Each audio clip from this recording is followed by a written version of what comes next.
नमस्कार, हमारे channel the news Indian में आपका स्वागत है। दोस्तों, आज हम एक नई सीरीज की शुरुआत करने जा रहे हैं जिसमें हम आपको बॉलीवुड स्टार्स की जिंदगी से जुड़े वो किस्से बताएंगे जो आपने पहले कभी नहीं सुने होंगे।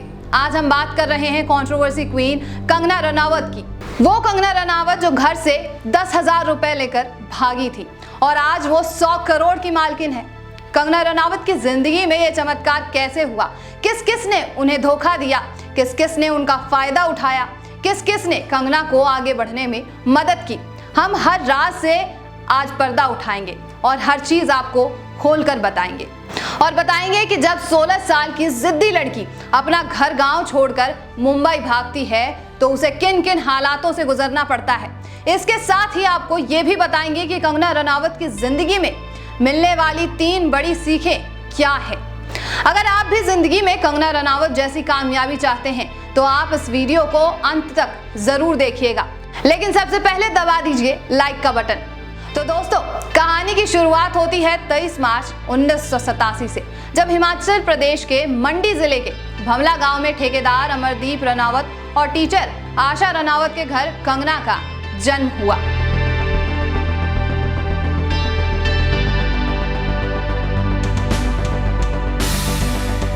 राजपूत खानदान में पैदा होने वाली कंगना, जिनके दादा उस समय के विधायक और अपने समय के IAS थे, आगे चलकर बॉलीवुड की क्वीन बनने वाली हैं, ये किसे पता था। बचपन से हर क्षेत्र में आगे रहने वाली कंगना हिमाचल के छोटे से गांव में कहां टिकने वाली थी। कंगना 16 साल की जैसी ही हुई, दादा से पैसे उधार लेकर सीधे मुंबई भाग आई। मुंबई की चमक दमक देखकर अपने सपने सजोने वाली कंगना कब बुरे लोगों के बीच फंस गई, उसे ये पता ही नहीं चला। कंगना जैसे ही मुंबई पहुंची, उसकी मुलाकात उसकी रूममेट डॉली खान से हुई। डॉली बॉलीवुड के कई अभिनेताओं को जानती थी, तो फिर क्या था।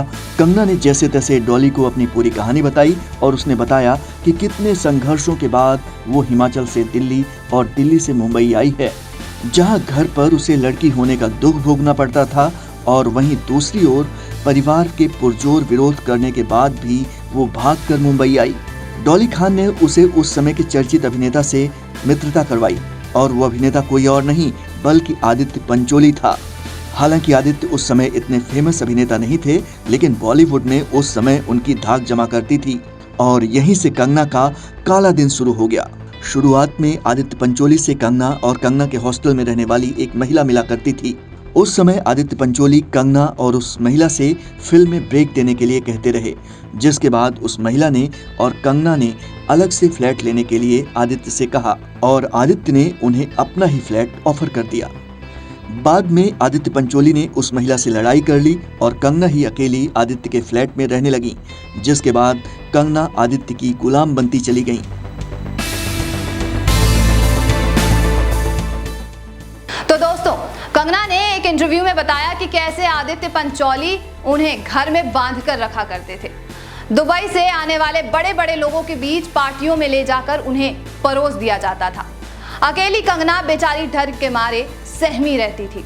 उन्होंने ये भी आरोप लगाया कि आदित्य पंचोली एक ऐसा इंसान था जिसने उन्हें ड्रग्स एडिक्टेड भी बना दिया था। कई इंजेक्शंस दिए जिसके कारण वो मानसिक रूप से असंतुलित होने लग गई थी। लेकिन कहते हैं ना कि रात कितनी भी बड़ी हो, सूरज की एक किरण उसे खाक में मिलाकर रख देती है और यही शुरुआत होती है कंगना के उज्जवल भविष्य की।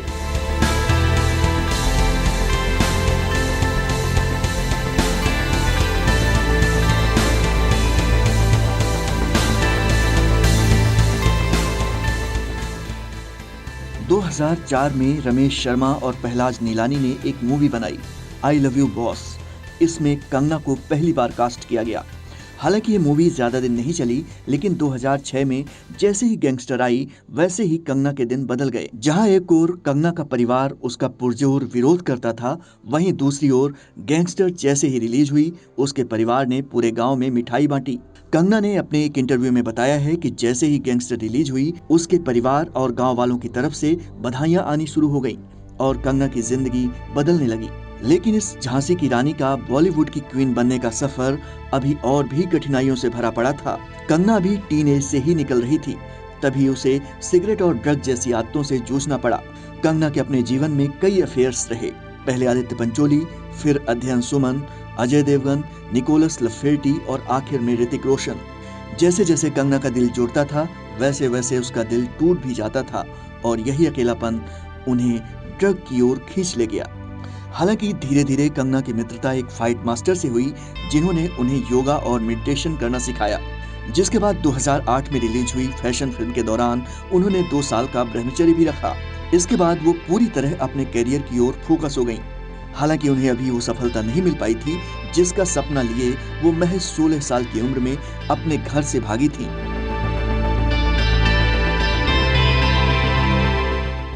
कंगना को वो कामयाबी मिली 2013 में आई फिल्म क्वीन में, जिसका उसे बचपन से इंतजार था। बॉक्स ऑफिस पर क्वीन जैसे ही रिलीज हुई, बॉलीवुड की क्वीन का एक नया जन्म हो गया और इस तरीके से कंगना रनावत बॉलीवुड की सबसे महंगी एक्ट्रेस में गिनी जाने लग गई थी। हालांकि कंगना अपने आप को कभी किसी के बंदिश में नहीं रखना चाहती, लेकिन एक इंटरव्यू के दौरान उन्होंने बताया कि अध्ययन सुमन, जो उनके एक्स बॉयफ्रेंड थे, उन्होंने ऐसी बात कह दी जिसके बाद कंगना कई सवालों के घेरे में आकर खड़ी हो गई।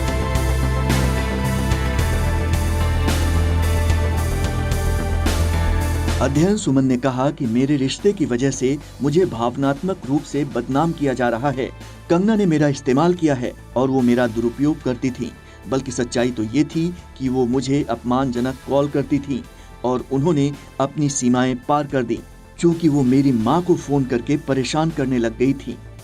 जैसे ही ये बात वायरल हुई, कंगना के खिलाफ लोगों ने अलग अलग बातें कहना शुरू कर दिया। कोई उन्हें ब्लैकमेलर कहने लगा तो कोई ब्लैक मैजिशियन। लेकिन इन सभी बातों को दरकिनार करते हुए कंगना रनावत अपने लक्ष्य की ओर बढ़ती रहीं। फिल्म क्वीन की सफलता के बाद कंगना रनावत कई मूवीज में लीड रोल निभाने लगी और इसके बाद बारी आई क्रिश 3 की। क्रिश 3 में कंगना के अपोजिट एक्टर थे ऋतिक रोशन। इस फिल्म में काम करते करते कंगना और ऋतिक की नजदीकियां बढ़ गईं। शादीशुदा ऋतिक रोशन के साथ कंगना के फिजिकल रिलेशन हो गए। कंगना कब ऋतिक के प्यार में पड़ गईं, कंगना को पता भी नहीं चला। ये कंगना का कहना है, लेकिन ऋतिक और कंगना के प्यार का सच क्या है ये कोई नहीं जानता, क्योंकि कंगना ऋतिक पर धोखा देने का आरोप लगाती हैं तो ऋतिक कहते हैं कि उनके बीच कभी कुछ था ही नहीं। कंगना कहती हैं कि ऋतिक ने शादी का वादा किया। कंगना ऋतिक के ईमेल सबूत के तौर पर दिखाती हैं, जिसमें दोनों के बीच लव मैसेज भेजे गए थे। लेकिन ऋतिक कहते हैं कि वो इम्पोस्टर था, यानी उनकी फर्जी आईडी बनाकर कोई कंगना से प्यार भरी बातें कर रहा था। ऋतिक का मेल अकाउंट असली था या फेक था, इसको लेकर पुलिस जांच कर रही है। लेकिन कंगना ने जिस तरह रोशन परिवार को इस मामले में लपेटा और मीडिया के सामने जमकर धोया, उसने कंगना को कंट्रोवर्सी में जरूर ला दिया।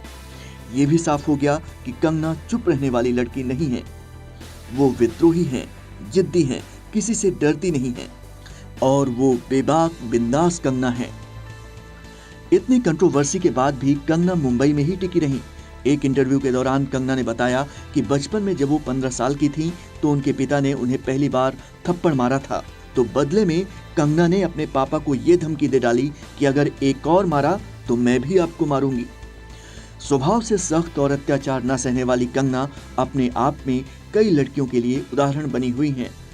सर्वश्रेष्ठ अभिनेत्री से लेकर फिल्म फेयर अवार्ड और पद्मश्री पुरस्कार जीतने वाली कंगना आज सभी महिलाओं के लिए एक आइडल बनी हुई हैं। कंगना ने अपने जीवन में मात्र 10,000 रुपए से लेकर 100 करोड़ रुपए तक का सफर तय किया है और वो आज बॉलीवुड की सबसे महंगी अभिनेत्री हैं।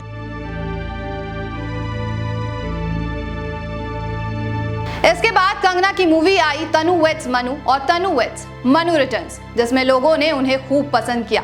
फिर बॉलीवुड की क्वीन झांसी की रानी मणिकर्णिका में नजर आई, लेकिन कंगना ने हर बार ये बताया कि कंगना का मतलब है कंट्रोवर्सी। कंगना ना सिर्फ अपनी जिंदगी में बल्कि जहां भी जाती हैं वहां नई कंट्रोवर्सी खड़ी ही हो जाती है। कंगना ने एक इंटरव्यू में कहा था कि मैं ब्रह्मचारी हूं, लेकिन मेरे कई शारीरिक संबंध भी हैं। अपना गुरु स्वामी विवेकानंद को मानती हैं, लेकिन व्यवहार से एक शतरानी हूं। अब आप समझ ही सकते हैं कि कंगना कितनी ओपन है।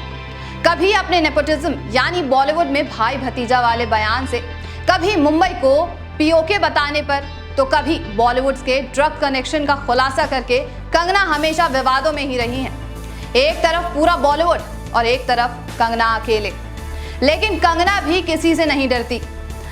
कंगना के बयानों से नाराज होकर उद्धव ठाकरे सरकार ने बीएमसी ने उनके घर और ऑफिस पर बुलडोजर चलवा दिए थे, लेकिन तब भी कंगना नहीं रुकी। उन्होंने उद्धव ठाकरे पर खुलेआम तीखे हमले करना शुरू कर दिया। दोस्तों, अब हम आपको बताते हैं कंगना की जिंदगी से जुड़ी वो 3 बातें जिन्हें आप सभी को जानना चाहिए, और शायद ये 3 बातें आपकी जिंदगी को भी बदल कर रख सकती हैं। नंबर 1, कंगना शुरू से ही बेहद जिद्दी थी। उनके अंदर एक आग थी। वो जो ठान लेती थी उसे किसी भी कीमत पर करके रहती थी, चाहे उसके लिए अपना घर परिवार सब कुछ भले कुर्बान करना पड़ जाए। दूसरी बात, कंगना ने कभी इस बात की परवाह नहीं की कि लोग उनके बारे में क्या कहेंगे। मीडिया उन्हें कंट्रोवर्सी क्वीन कहता है, विरोधी गालियां देते हैं, उनके मीम्स बनाए जाते हैं, सोशल मीडिया पर मजाक उड़ाया जाता है, लेकिन कंगना कभी इसकी परवाह नहीं करती। वो बेबाक बोलती हैं और बिंदास जीती हैं। तीसरी बात, अगर आपने कंगना की मूवी पंगा देखी हो तो आपको जरूर पता होगा कि कंगना जिस तरीके से मूवी में पंगा लेती हैं, वो वैसे ही निजी जीवन में भी पंगे लेने से नहीं डरती। कंगना की इसी निडरता, इसी ताकत ने उन्हें कामयाबी के सबसे बड़े मुकाम पर पहुंचाया है। तो कैसा लगा आपको एक कंगना की जिंदगी पर हमारा ये वीडियो? अपने जवाब कमेंट बॉक्स में जरूर बताइएगा। हमें ये भी बताइए कि आप और किन बॉलीवुड स्टार्स की जिंदगी से जुड़े बड़ी बातें देखना चाहते हैं। हम उनके बारे में वीडियोस जरूर बनाएंगे। और इस वीडियो को लाइक कीजिए, शेयर कीजिए और सब्सक्राइब कीजिए हमारा चैनल। तब तक के लिए देखते रहिए द न्यूज़ इंडिया।